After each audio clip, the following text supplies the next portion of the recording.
Assalamualaikum warahmatullahi taala wabarakatuh dan salam sejahtera. Ketemu lagi kita dalam siri latihan PPCom 2021 set soalan B. Di hari ini kita nak cuba selesaikan soalan yang ke-5, iaitu jujukan nombor 2B. Okay, jujukan nombor 2B. Okay.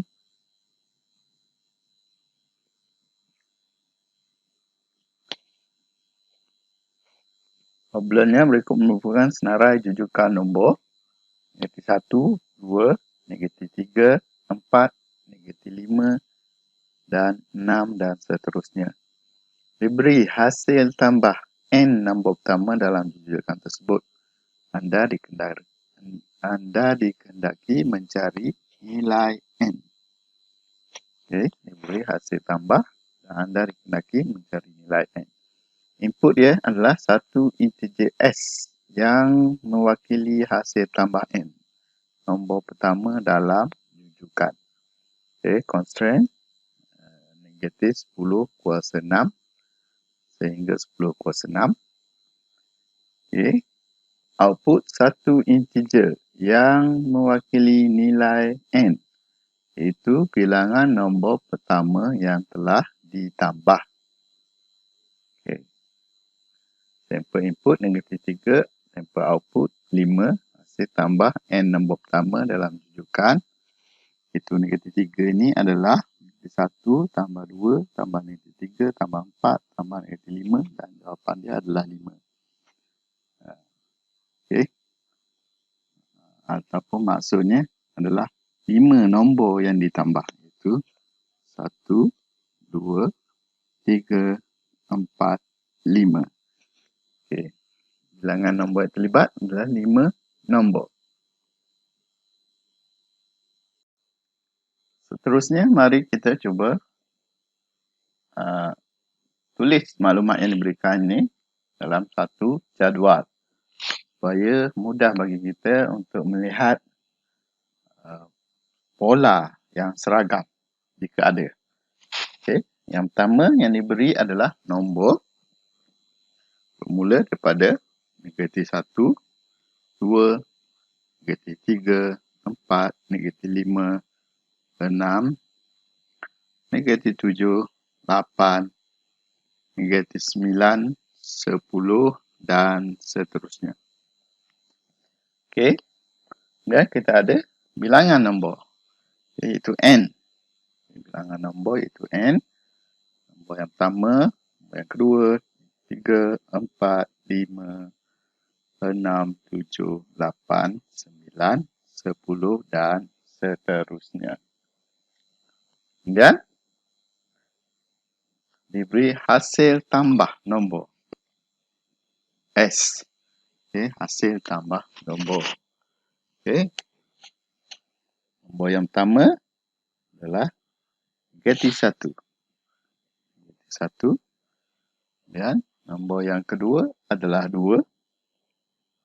Dan hasil tambah 2 nombor pertama ini iaitu negatif 1 tambah 2 adalah 1. Okay. Kemudian jika ditambah lagi dengan negatif 3, maka kita akan dapat jawapannya. Negatif 3 tambah 1 adalah negatif 2. Jika ditambah lagi dengan 4, maka jawapannya adalah 4 tambah negatif 2 adalah 2. Tambah lagi negatif 5. Jawapan dia negatif 5 tambah 2 adalah negatif 3 dan seterusnya. Jika kita perhatikan di sini, dia ada satu bentuk yang seragam. Iaitu hasil tambah itu negatif 1, 1, negatif 2, 2, negatif 3. Seterusnya adalah 3, negatif 4, 4, negatif 5, 5 dan seterusnya. Jadi, daripada maklumat ini, okay, kita daripada maklumat ini, kita boleh buat satu kesimpulan. Satu kesimpulan di mana jika S-nya positif, jika S adalah positif. Jika S adalah positif, maka N adalah bersamaan dengan, kita tengok di sini,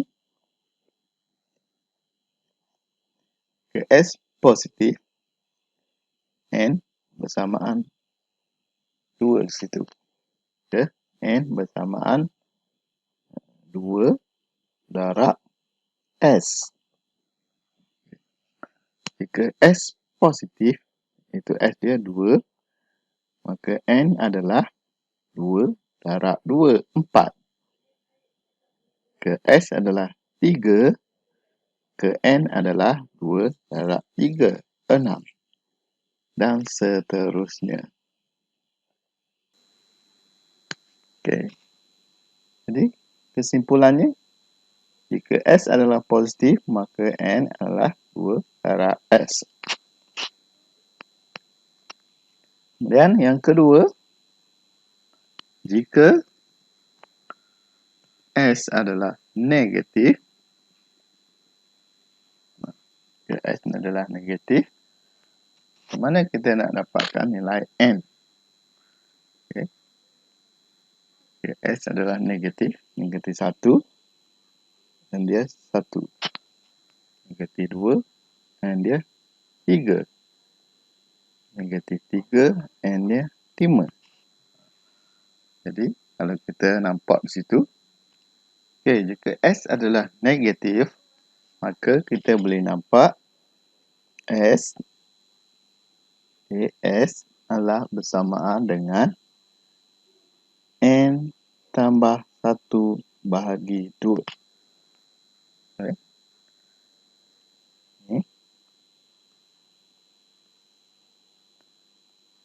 Jika S negatif, saya ambil S negatif 2, maka S ni adalah N tambah 1 bahagi 2. Itu 3 tambah 1, jadi 4 bahagi dengan 2. Jadi 2 jawapan dia. Tapi oleh kerana S ni adalah negatif, kita boleh masukkan negatif di situ. Dengan kata lain, kita boleh ringkaskan ni atau kita tukar perkara rumus, iaitu 2S sama dengan negatif N tolak 1. N sama dengan negatif 1 tolak 2S. N sama dengan negatif 1 tolak 2S ataupun 2 darab S.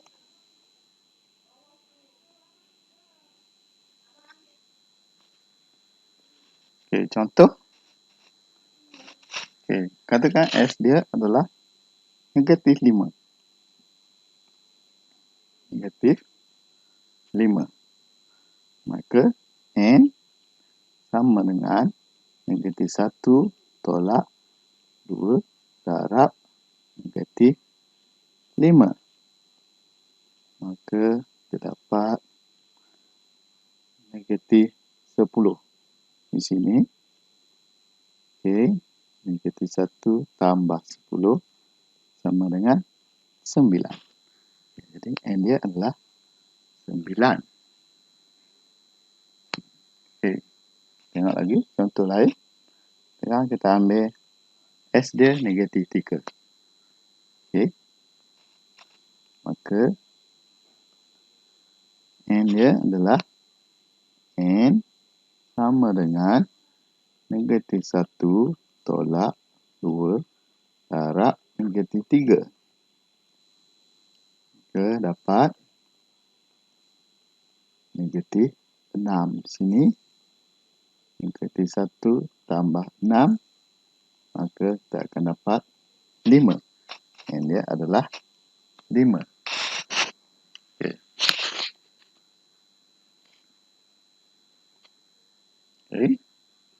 Jadi kesimpulan yang boleh kita buat, jika S positif, maka N adalah 2 darab S.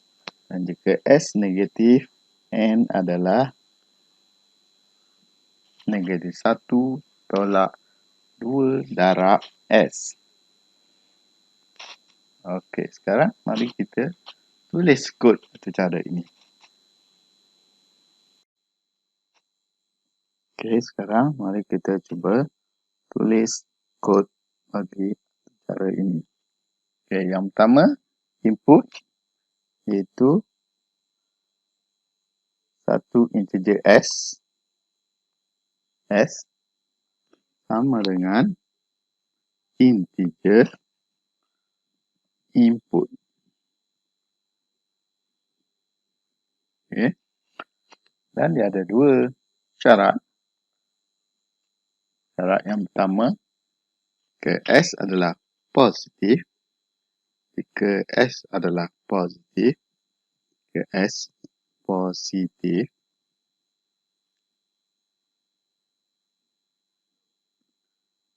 okay, maka kita boleh tulis if S lebih besar sama dengan kosong. Okay, positif maksudnya S itu adalah lebih besar atau sama dengan kosong. Maka N adalah sama dengan 2 darab S. Okay. Seterusnya, jika S adalah negatif, kita boleh tulis if ataupun kita tulis else. Selain daripada itu, selain daripada positif adalah negatif. N sama dengan negatif 1 tolak 2 darab S. Okey. Dan kita boleh print nilai N ataupun output dia bilangan nombor yang terlibat. Itu N lah, bilangan nombor. Okey. Jadi kita cuba run kod ini. Run kod.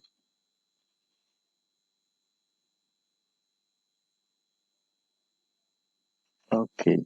Selesai semua test case. Okey.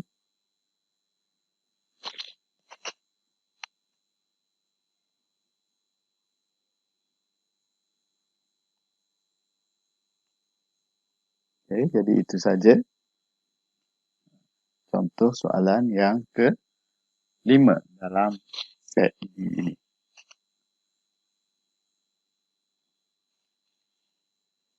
Okay, seterusnya mari kita cuba selesaikan soalan yang berikutnya, soalan yang terakhir dalam set B ini.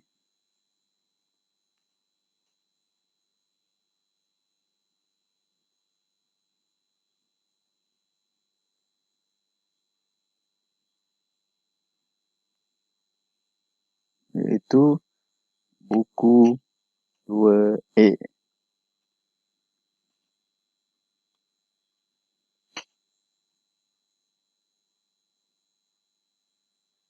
Anis Najwa telah membaca sebuah buku bermula pada muka surat pertama. Diberi hasil tambah semua nombor muka surat yang dibaca oleh Anis Najwa. Dia lebih kurang soalan yang set 5 tadi juga. Dia punya pola dia. Okay. Menyebabkan hasil tambah. Anda dikendaki mengira jumlah muka surat yang telah dibaca. Mengira jumlah muka surat yang telah dibaca. Okay. Kita tengok dulu input dia. Satu integer S. Okay. Yang mewakili hasil tambah nombor muka surat. Okay. Satu integer S yang mewakili hasil tambah nombor muka surat. Mana S adalah 1 hingga 10 kuasa 9. Okay, output satu integer yang mewakili bilangan muka surat. Okay, bilangan muka surat ni N lah, macam N tadi lah. Okay. Sampel input 66, sampel output 11. Katakan hasil tambah nombor muka surat yang telah dibaca oleh Anis adalah 66. Di 66 itu bermaksud 1 tambah 2 tambah 3 tambah 4 tambah 5 tambah 6 dan seterusnya sehingga 11. Jumlah muka surat yang baca adalah 11, iaitu yang terakhir di sini.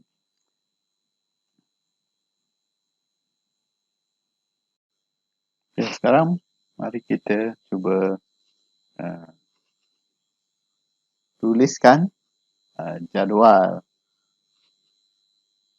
nombor muka surat dan juga hasil tambah nombor muka surat tersebut di dalam satu format Excel.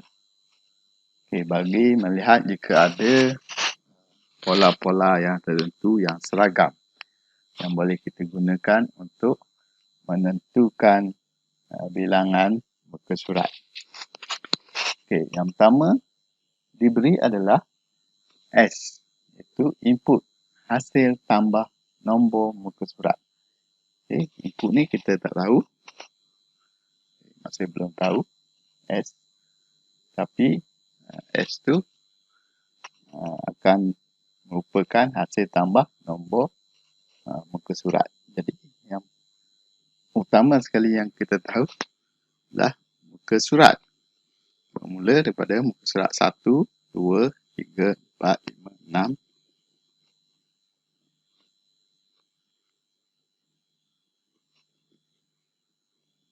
Dan seterusnya lah.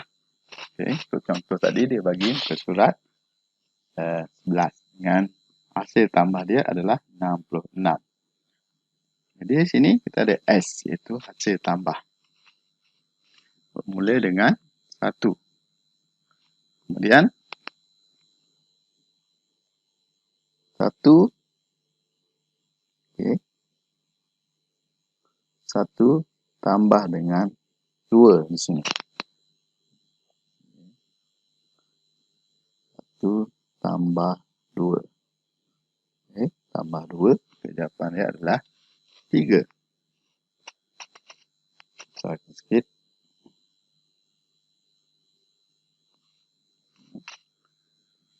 Kemudian tambah lagi 3 tambah dengan 3 di sini.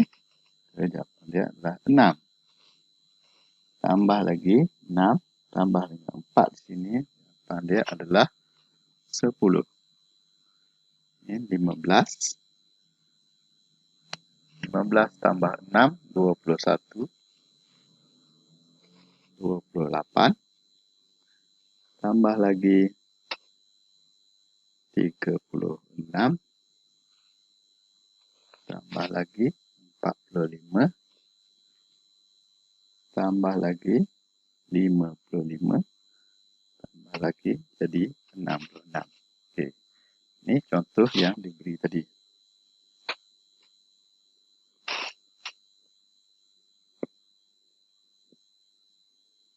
Okay.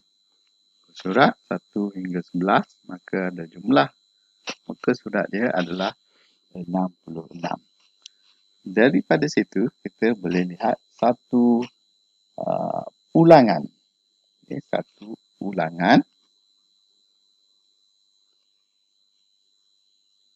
Itu S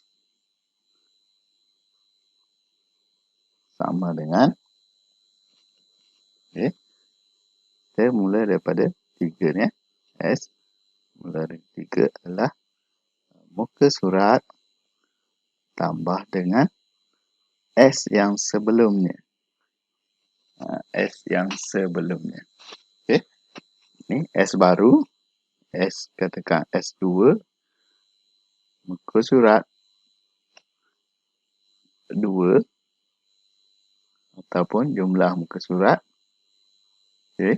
Tambah dengan S yang pertama. Okay. Jadi untuk cari S yang ketiga, contohnya S yang ketiga, bermakna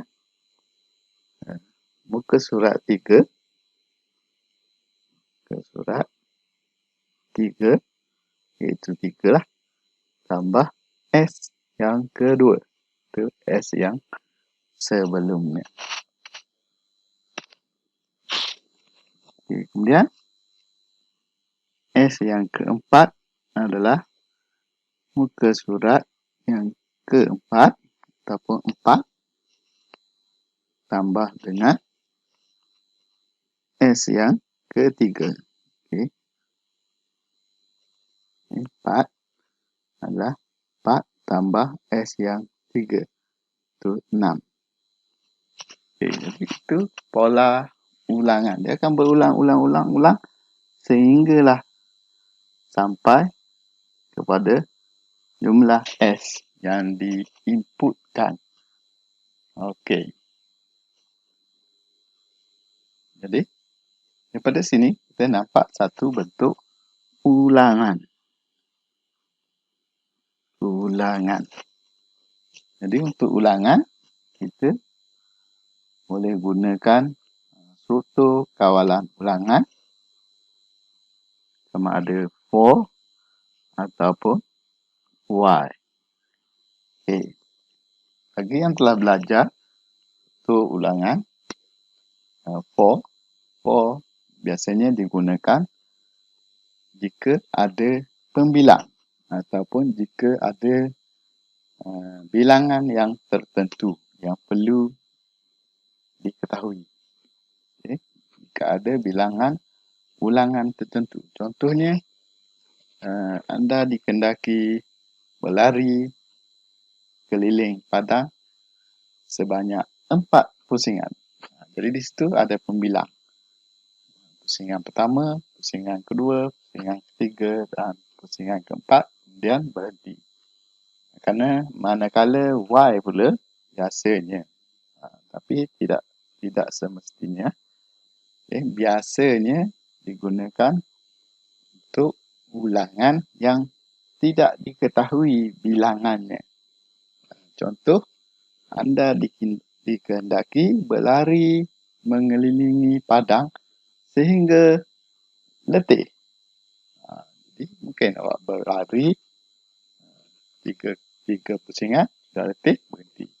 Ataupun ada yang belum letih, boleh berlari lagi sampai 10 pusingan, baru dia berhenti. Jadi di sini, kalau kita tengok ulangan di sini, okay, katakan diberi satu nombor, 88. Okay. Itu hasil tambah S dia adalah 88. Contoh ni. Mungkin tak ada 88 dalam jujukan ini. Tapi kalau diberi satu hasil tambah dia 88. Adakah kita tahu berapa bilangan ulangan yang akan dilakukan? Jadi di sini kita tidak tahu bilangan ulangan atau pembilang bagi ulangan tersebut tidak diketahui, maka kita boleh gunakan arahan Y. Okay, arahan Y. Okay, mari kita cuba selesaikan masalah ini dalam kod atau cara. Seterusnya, mari kita cuba tulis kod cara bagi permasalahan. Okay, yang pertama adalah input ya S. Okay, input yang diberi adalah S. Integer. Input.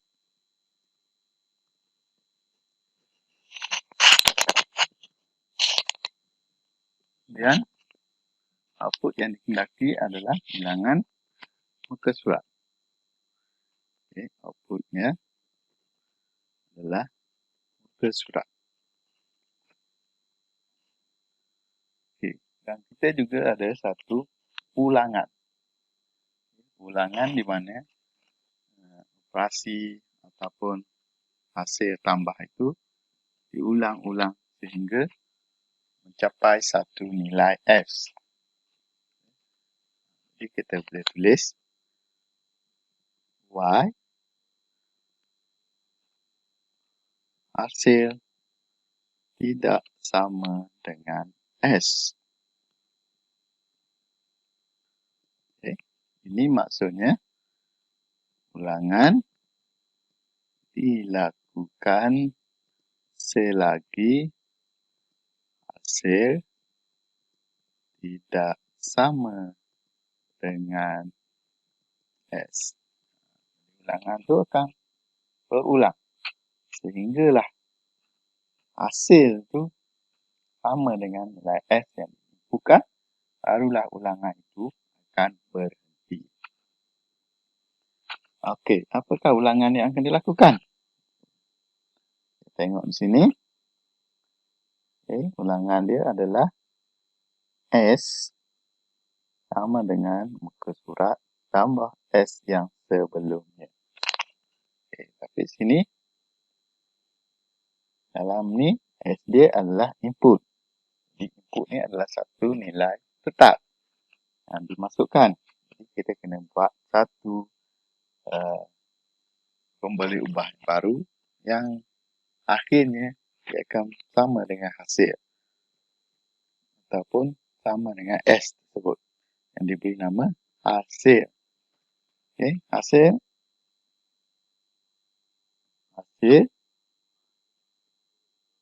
sama dengan muka surat, okay, surat tambah dengan hasil yang sebelumnya. Okay, kita tengok di sini.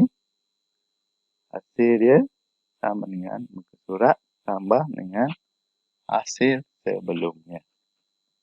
Okay, kenapa bukan S? Kerana S adalah satu nilai tetap yang dimasukkan input di situ. Okay. Di sini saya tulis hasil. Okay.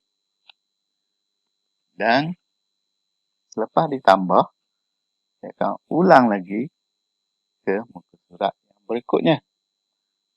Maka, muka surat itu sudah bertambah. Di sini, kita ada memberi satu nilai permulaan pada hasil. Itu 1. Apa 1? Okay, kalau kita tengok sini, hasil permulaan dia adalah 1. Dan muka surat permulaan dia juga adalah 1. Maka ini kita juga boleh tulis surat sama dengan 1. Ini nilai permulaan. Jika kita tidak tulis ni, dia akan keluar ralat. Ralat kata hasil tidak ditakrifkan. Hasil tidak ditakrifkan. Okey. Hasil yang pertama adalah 1 dan muka surat yang pertama adalah 1.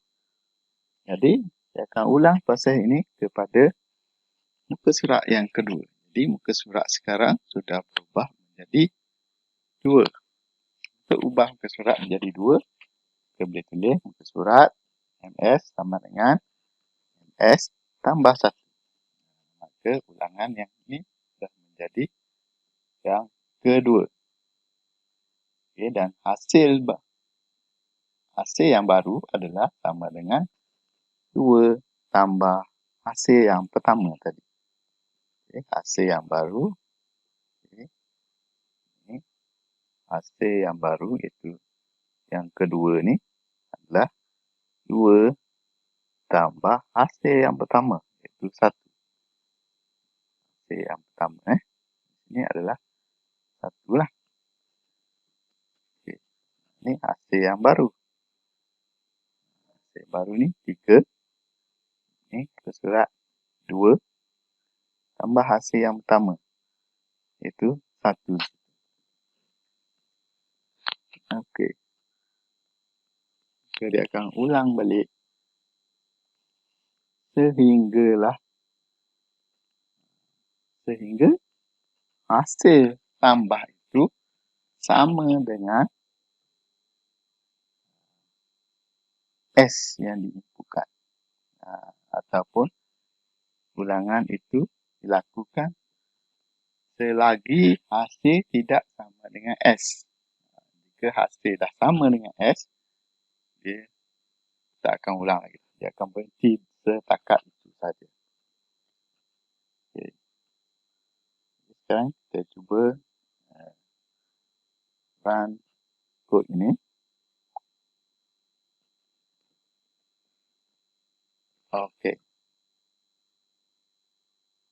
Okay, sekarang sudah selesai semua test case.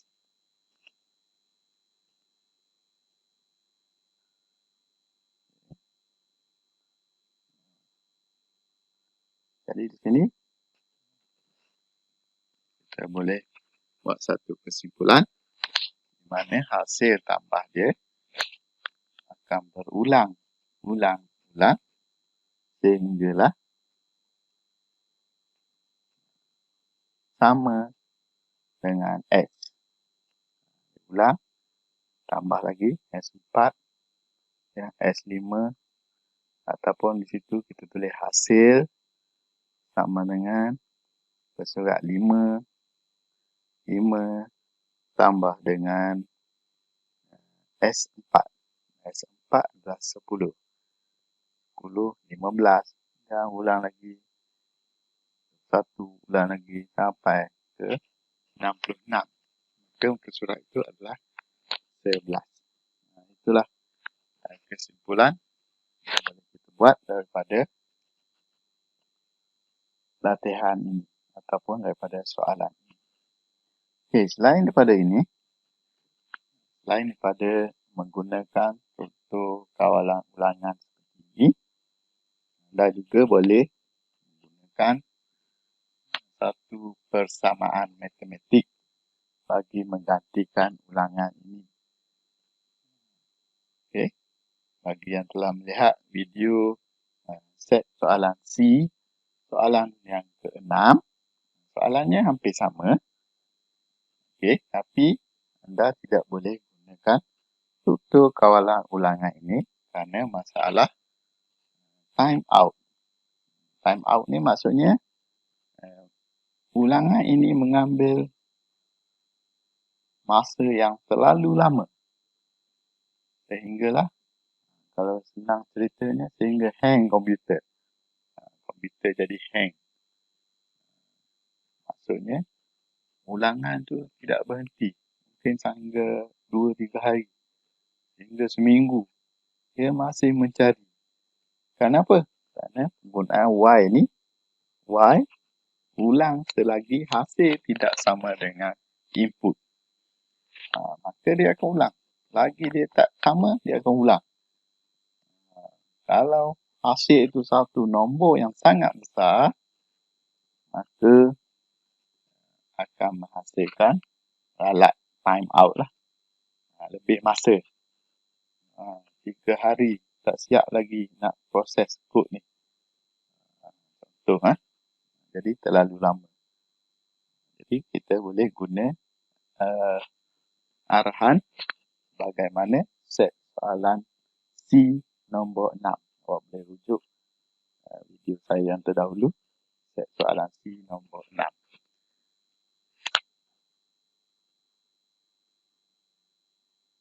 Okey, setakat itu saja untuk siri latihan PPCom HackerRank 2021. Selesai sudah soalan ataupun ulang kaji soalan set A, set B dan set C. Semoga apa yang disampaikan ini dapat memberi manfaat kepada anda semua untuk menjadi ataupun untuk belajar tentang ilmu pengaturcaraan. Okey. Hingga berjumpa lagi. Jika anda rasa video ini bermanfaat kepada anda, bolehlah share kepada kawan-kawan yang lain dan boleh subscribe jika anda masih belum subscribe dan juga tekan loceng notifikasi jika ada video-video lain yang saya akan uploadkan kemudian. Okey. Hingga berjumpa lagi. Bye-bye.